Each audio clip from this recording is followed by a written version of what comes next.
I knew something had shifted the moment his mother set a plate in front of everyone at the table except me. She didn't do it rudely. That's the part I keep coming back to. She wasn't unkind. She just handed me the serving spoon and said, "Would you mind starting us off?" with a warm smile, like it was the most natural thing in the world. And I smiled back and said, of course, and I spooned the green beans onto everyone else's plate before my own, and nobody seemed to notice anything strange about that at all. That moment came about 40 minutes into dinner. Before that, there had been the drive up, 2 hours on I-78, with the windows cracked and my boyfriend's hand on my knee. Before that, a week of him telling me his parents were going to love me. And before all of it, 3 years of a relationship built on the careful, deliberate choice not to tell him the full truth about what I do for a living. Let me back up. My name is Simone. I'm 31 years old. I work in medicine. That's how I've described my job for most of my adult life, and technically, it's accurate. What I don't usually mention is that I'm a trauma surgeon, attending physician at a level I trauma center. Board certified. I've been in surgery since I was 26. I finished my residency faster than almost anyone in my program. I don't say that to brag. I say it because the title matters to this story, even though I spent 3 years trying to make sure it didn't. I met my boyfriend at a farmer's market on a Saturday morning in October. He was arguing with a vendor about whether butternut squash counted as a fall vegetable or a winter one, and I sided with the vendor, and he turned around and laughed and said, "Fair point." And that was that. His name is Aaron. He teaches 8th grade history at a public school in our town.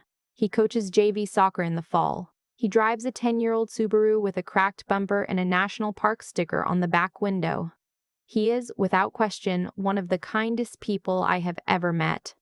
He knew I worked at the hospital. He knew I had odd hours and sometimes came home exhausted in a way that was hard to explain. He knew I studied a lot, that I kept medical journals on the nightstand, that my phone buzzed at unusual times. He asked once, early on, what my specialty was, and I said general surgery, which was true enough. And he nodded and asked if that was stressful, and I said sometimes, and we talked about something else. I didn't lie to him. I want to be clear about that. But I also didn't correct the assumption that I was somewhere in the middle of the hospital hierarchy, not at the top of a very difficult, very specific ladder. By the time we were 6 months in, it felt strange to bring up. By the time he proposed, it felt impossible. He proposed at the kitchen table on a Tuesday night. No restaurant, no grand gesture. He just slid a ring across the table while we were eating takeout Thai food and said, "I've been thinking about this for a while and I don't want to wait anymore." I said yes before he finished the sentence. That was 8 months ago. His parents live in a small town in central Pennsylvania. His mother, Carol, has worked as a bookkeeper for the same real estate office for 22 years. His father, Gene, retired 2 years ago from a career in municipal water management. They are, by Aaron's description, good people. Traditional. Church on Sundays, dinner at 6, strong opinions about work ethic and keeping your word. I was curious about them before I was nervous about them. That's the truth. Not because I doubted they'd be polite. Aaron had been raised well, and that doesn't happen by accident. I was curious about something more specific. I wanted to know who they were when they thought I was ordinary. That might sound calculated. I've thought about whether it was. But I think it came from something more honest than strategy. I'd spent my entire 20s being defined by my profession. The moment people found out I was a surgeon, the dynamic changed. Conversations got careful. People started qualifying their own careers. Dates got strange. I once had a man I'd been seeing for 2 months tell me he wasn't sure he could keep up with someone like me, and I hadn't done anything differently. He just Googled my name. The information itself had rearranged his feelings. With Aaron, I had been allowed to be a person first. I wasn't ready to give that up. Not even for full disclosure. So when we pulled into his parents' driveway that Saturday afternoon, I was carrying a bottle of red wine and a lot of quiet curiosity. The house was a 2-story colonial with a well-kept yard and a wind chime on the porch that rang when the door opened. His mother hugged Aaron for a long time before she hugged me. His father shook my hand and said, "Glad you could make it," in a tone that was genuine without being warm. We went inside. The living room had family photos arranged in careful rows on a shelf above the fireplace, Aaron at various ages. A wedding photo from what looked like the late 80s, a framed cross stitch that said "Family is everything" in blue thread. It smelled like pot roast and pledge furniture polish. "So, Simone," his father said, settling into the armchair that was clearly his armchair. "Aaron tells us you work at the hospital." "That's right," I said. "Nursing?" "Medicine," I said. "Clinical side." He nodded, the way people nod when they're already forming an opinion. "That's good, stable work," he said. "Benefits and all." "Yes," I said. His mother appeared from the kitchen with a dish towel over her shoulder. "We appreciate people in healthcare so much," she said warmly, "especially after everything. You all were so brave." I smiled. "It's a good place to be." Dinner was pot roast and mashed potatoes and those green beans. It was a good meal, genuinely. Carol was a real cook, the kind who knew how to make things taste like effort without making a performance of it. We sat down. Aaron reached for my hand under the table for a second before letting go. The conversation moved the way family dinners move: weather, the drive, how the town had changed since Aaron grew up there. Jean talked about a neighbor's drainage problem like it was a geopolitical crisis. Carol asked if we thought about where we might want to live after the wedding. Aaron mentioned we'd been looking at a few neighborhoods closer to his school. Then Jean leaned back and looked at me with the specific expression of a man who has decided to be helpful. "You know, my nephew's wife is a nurse practitioner up at Gissinger," he said. "Makes decent money." "You two doing okay, though?" "Teacher's salary isn't." He made a small gesture with his hand that finished the sentence without finishing it. "We manage fine," Aaron said. "I'm just saying, a lot of couples have trouble when one person is more." Another gesture. "It helps if there's equity. Financially." I took a bite of pot roast and said nothing.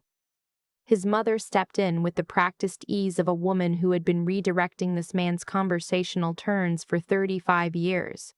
"What Jean means is that starting out can be hard. We just want to make sure you're both thinking about the future." "We are," Aaron said, with the measured patience of a man who had grown up in this house. I watched the two of them navigate around each other with a kind of choreography that only comes from decades of practice. I thought about what Aaron had told me once, that his dad meant well, that he'd grown up in a town where a man's value was directly tied to what he provided, and that some ideas don't get fully updated even when the person holding them is fundamentally decent. I understood that. I had grown up watching that same math work in reverse on my mother, who had a PhD in biochemistry and still got asked at dinner parties if she was in education. The conversation drifted. Jean mentioned his retirement income unprompted. Pension, some investments. The house paid off. It wasn't bragging exactly, it was more like testimony. Proof of a life done correctly. Aaron's sister, who hadn't been able to come that weekend, was a dental hygienist married to an electrician, and Jean described them with a satisfaction that was specific. 2 good jobs, a house in a sensible neighborhood, a kid on the way, a life that made sense in units he recognized. I nodded and ate my potatoes. At one point, Carol turned to me with genuine warmth and said, "Do you think you'll keep working after you two have children?" I said I imagined I would, yes. She tilted her head slightly, not unkind, just thoughtful. "Some of these hospital schedules are so demanding. I just wonder sometimes if it's worth it when the kids are small." I thought about the 18-hour shift I'd worked the previous Tuesday. I thought about the car accident I'd responded to at 2 in the morning, the 2 people who came out of it alive specifically because of decisions I made in a room the size of a large closet. I thought about the resident I'd been mentoring, 26 years old and brilliant and terrified, who I'd walked through her first solo case 3 weeks ago. "I think it's worth it," I said. She smiled and moved on. Jean asked if I had a plan for moving up at the hospital. I said I felt settled where I was. He looked mildly puzzled by this, like a woman my age who wasn't actively climbing toward something was a variable he hadn't accounted for. Halfway through dinner, he asked it directly. "What exactly is your title over there, if you don't mind me asking?" The table went quiet in the way tables go quiet when someone asks a question they've been working toward for an hour. I set down my fork. "Attending physician," I said. "Trauma surgery." Jean looked at Carol. Carol looked at me. "Trauma surgery," he repeated. "So you're a surgeon," I said. "Yes." The silence lasted about 5 seconds. It doesn't sound like long? Aaron turned toward me with an expression I hadn't seen on his face before. Not hurt, not angry. More like the look of someone who had just realized they were standing in a room they thought they knew, in a different position than they'd understood themselves to be in. Jean set his fork down, carefully, the way you set something down when your hands need to be free for thinking. "Well," he said finally, "I didn't realize." Carol brought her water glass to her lips and held it there for a moment without drinking. "A surgeon," she said almost to herself. "How long have you been?" 5 years attending," I said. "Residency before that." Jean looked at Aaron. "You knew this?" Aaron opened his mouth and then closed it. "I knew she worked in surgery," he said. "We never really—" He glanced at me. "I didn't ask for specifics." "I didn't volunteer them," I said, not as a defense, just as a fact. Nobody talked for almost a full minute. The wind chime on the porch rang once in the silence. Then Jean did something I wasn't expecting. He laughed. Not meanly. Just a single, short exhale of a laugh, the kind that comes out when something surprises a person past the point of composure. 30 years in water management, he said, mostly to himself. And I spent dinner explaining finances to a surgeon. His wife touched his arm. He looked at me. "I owe you an apology." I waited. "I made a lot of assumptions," he said, "about what you did, about—" He stopped. "About what that meant for Aaron." "I know," I said gently. "That wasn't respectful." "No," I agreed, "but I don't think it was meant to be disrespectful either." He nodded slowly, and something in his posture changed. Not softer exactly, more considered. The way a person looks when they're recalibrating something internal and doing it honestly. What happened next was harder to navigate than the silence. Carol got up and brought out the good dessert plates, the ones with the blue border that had been sitting in the cabinet. Jean refilled my water glass before I asked. He asked about my training, where I went, how long, what the program was like, with a genuine curiosity that hadn't been present at the beginning of the meal. Carol asked if I found it difficult to balance everything, and this time when she asked, the tone was different. Not skeptical. Interested.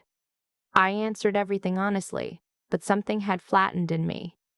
Because the care they were showing me now was real, and it was kind. And it was also entirely contingent on information I had just provided. The same woman who'd asked if hospital work was worth it when children came along was now asking thoughtful questions about residency programs. The same man who talked around Aaron's salary with careful euphemisms was now leaning forward like he was taking notes. Nothing about me had changed in the last 10 minutes, but everything about how they saw me had. And that gap, that exact gap, was the thing I had been carrying for 10 years and trying to protect myself from. The knowledge that people's warmth is often less about who you are and more about what they think you represent. On the drive home, Aaron didn't say much for the first 20 minutes. He watched the road, I watched the dark fields sliding past the window. "You never told me," he said finally. "You never asked," I said. He was quiet. "That's not an accusation," I added. "It's just true." "I know what my title is," he said. "It's not the same thing?" "No," I said, "it's not." He rubbed the back of his neck. "I feel like I've been missing something obvious." "You weren't missing anything," I said. "I made a choice not to tell you. That was my choice to make, and I made it, and I've thought about whether it was the right one." "Was it?" I didn't answer right away. Outside, a truck stop lit up the sky for a moment and then faded. I wanted to know who you were before you knew who I was on paper, I said. I wanted to know if you'd still call me after a bad week, not because you were impressed, but because you wanted to hear my voice. I wanted to know if you'd argue with me about something stupid and not fold just because you felt like you were supposed to. I wanted a relationship that didn't start with a power differential. And did you get that? He asked. Yes, I said. That's why I said yes when you proposed.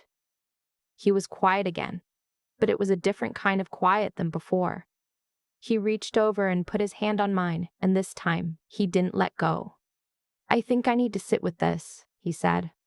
I know, I said. Take whatever time you need. He did. He slept on it, and then another night, and then a third. I went back to work. I operated on a man who'd fallen off a roof, and a teenager from a car accident, and a woman who'd had a complication after a procedure at another hospital. I came home tired. Aaron made dinner on the nights I was late. We were careful with each other in a way we hadn't needed to be before. On the fourth day, he sat down across from me at the kitchen table and said, I talked to my dad. I looked at him. How was that? Surprising, he said. He wanted to know if I was okay. I told him I was still figuring it out. He said, Aaron paused, seemed to be deciding whether to repeat it. He said he'd spent his whole life measuring people by what they produced and that he'd never once thought about whether that was fair. I nodded slowly. He also said he was embarrassed about the dinner conversation, Aaron said, about the money stuff, the way he talked around it. He apologized to me in the moment, I said. I know, he told me. He said you were gracious about it. Aaron looked at me. Were you? I was honest, I said. That's not exactly the same thing. He smiled a little reluctantly, the way he always smiled when I said something he couldn't argue with. That weekend, his parents called together on video. Carol went first. She said she hoped I didn't feel ambushed by the dinner, that she and Jean had talked about it and they realized they'd made some unfair assumptions. She said something I hadn't expected. I kept thinking about how I used to get treated at the office when I was younger, before I had the senior title. And I thought, I know what that feels like, not being taken seriously. I should have done better. That landed somewhere. Jean came on and said, I'd like to start over, if you're willing. I said I was. It wasn't a reconciliation scene. There was no music, no resolution that wrapped cleanly. It was just two people acknowledging something true, and a third person deciding what to do with that acknowledgement. What they didn't say, and what I had to sit with privately, was that the shift in their behavior came specifically from finding out I was a surgeon, not from finding out I was a kind person, or a good partner, or someone their son loved. The surgeon part was what triggered the recalibration. And that meant that what they were offering now was conditional in a way that their original warmth, however limited, had not been. I thought about that a lot in the weeks that followed. There was a dinner at their house a month later. Smaller, quieter. Jean asked real questions, not career questions. What I liked to do when I wasn't working, whether I'd always wanted to go into medicine, what I'd wanted to be at age 10. Carol made the same pot roast, but this time she asked me to sit down while she served, not dramatically. She just said, You sit, I've got this, and handed me a glass of wine instead of a serving spoon. It was a small thing. It might have been too small to count. But I counted it anyway. Aaron and I talked about it on the drive home, the same 2-hour stretch of I-78 in the dark. Do you think they changed? He asked. I think they're trying, I said. Is that enough? I looked out the window. A gas station, a rest stop, the long flat darkness between exits. Trying is where everything starts, I said. What matters is what they do with it. He nodded. Then, what about me? Do you think I've changed? I turned to look at him. The dashboard light made his face look soft. You've been quieter since the dinner, I said, in a way that feels like thinking, not withdrawal. I have been thinking, he said. I know. He shifted in his seat. I've been thinking about how I introduced you to people at school. I always said, she works at the hospital, and never said more because you never told me more. but also because I maybe didn't want to ask. Because it was comfortable not knowing. That was honest, more honest than he needed to be. Comfortable how? I asked. He was quiet for a moment. Comfortable like we were equal. Or I thought we were. And I liked that. We are equal, I said. People don't see it that way. That's their problem, I said. Not ours, unless we let it become ours. He looked at the road. I don't want to let it become ours. Then don't, I said. It's a choice, every day. The wedding is in the spring, not big. A venue outside of town, a garden with string lights, about 60 people. No professional introductions, no title announcements. I'm not wearing anything that indicates what I do for a living, and neither is he, and we're going to say our vows in front of the people we chose to have there, and that's it. Gene called me 2 weeks ago, not Aaron me. He said he'd been thinking about what I'd said the night of the dinner, about wanting to be treated the same whether I was wearing a title or not. I've been thinking about that, he said, about whether I do that. Treat people the same. I waited. I don't, he said. I don't think I do.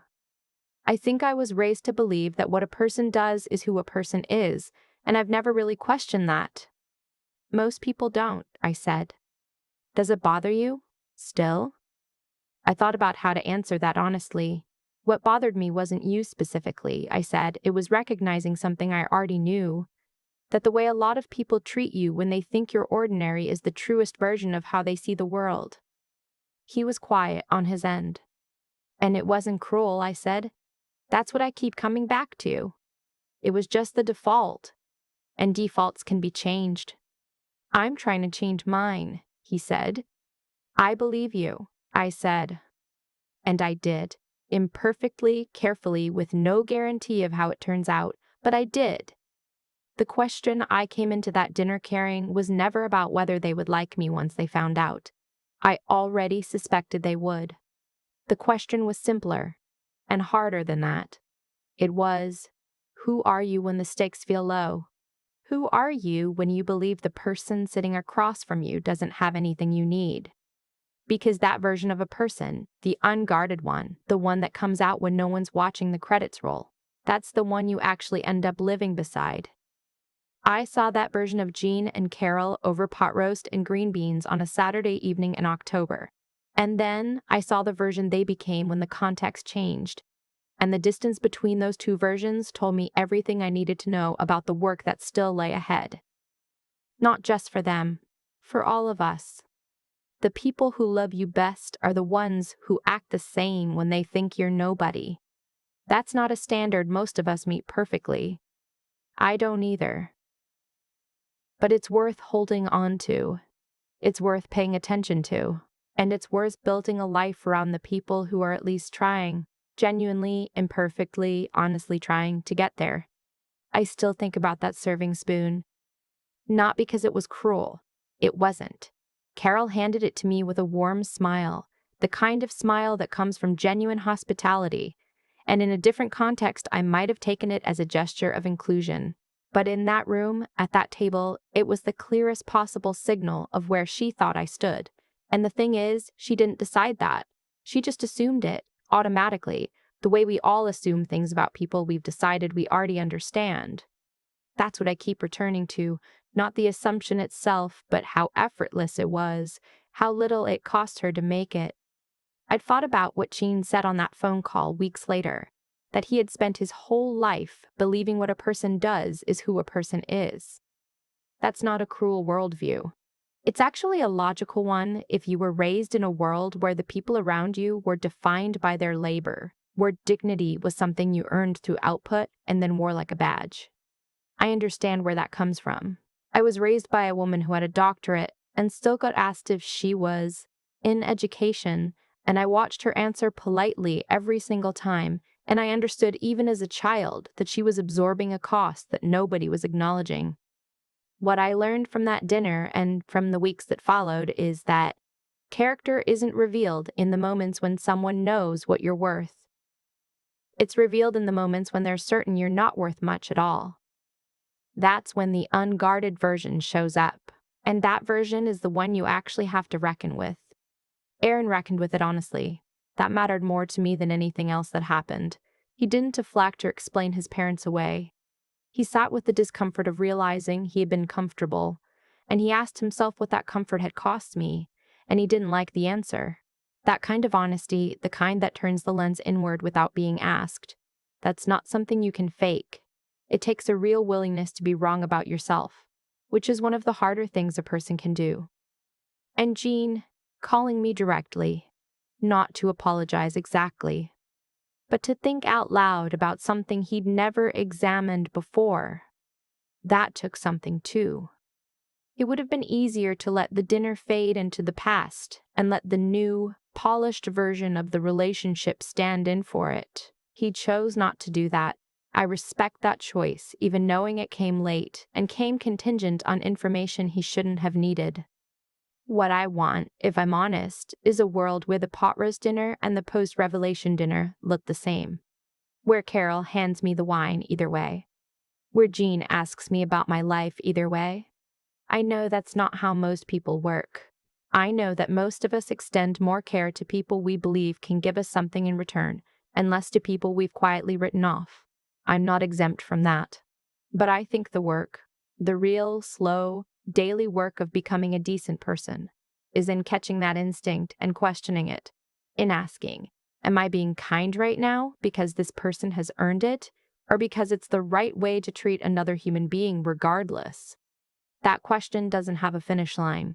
You don't arrive at the answer permanently. You just keep asking it. Dinner after dinner, conversation after conversation, serving spoon after serving spoon. And the asking is what counts.